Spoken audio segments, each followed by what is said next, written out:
What's up, beautiful children of God? I am so excited.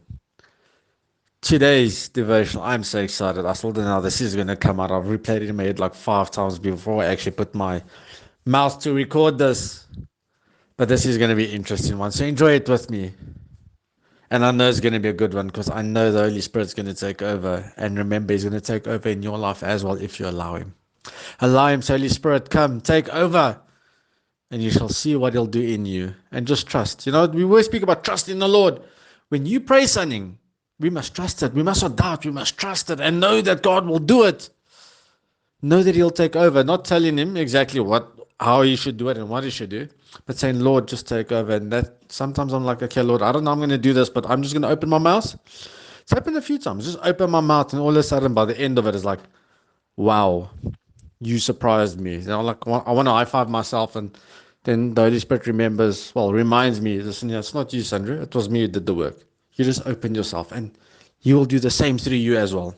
Anyway, let's get back to the Song of Songs. This was one of those interesting books where I'm like, okay, I read the book, I get through. I was like, okay, wow, it's a love story. It is so beautiful. If you really want to read a love story, go read it.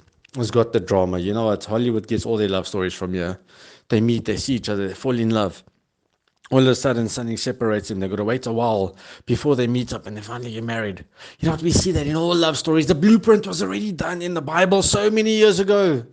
How many thousands of years ago? The blueprint is there. Hollywood is just basically taking what the Bible has already written and just like, okay, just put our own twist to it. Unfortunately, not a godly twist, but go read Song of Songs. That is so beautiful. But I want to highlight two things to you here. First of all is love and commitment.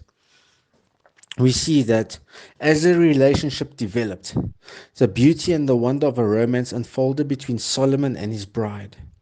The intense power of a love affected their hearts, their minds, and the bodies of the two lovers. Now, notice, isn't our relationship with God supposed to kind of go the same way? Not supposed to, is. Because the blueprint for God's commitment, He calls us His bride, right? In Revelation, He tells us He's going to come collect His bride. Well, it says more than just in Revelation, but we are His bride. He loves us so much that He's going to come get us when the time is right. He's got such a deep love for us. Romans 8 from verse 31 onwards. It says nothing but nothing can separate you from the love of Christ. Nothing can separate you from God's love. Nothing can separate you from God's love. And get it into your mind today. That's the love He has for you.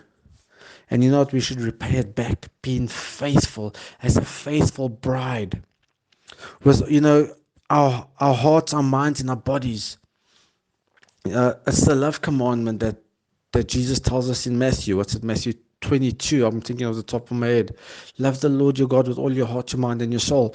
And we see this in Song of Songs, that relationship, that love that we must have for each other, that Solomon had for his bride, or his bride to be. And then the second point is that commitment. The power of love requires more than the language of feeling to protect it. Yes, we get those funny feelings, those wonderful feelings, and everything is just happy and you cannot be away from them. But you know what? The problem is love, the feeling. Love is more than just a feeling. Commitment plays a massive part.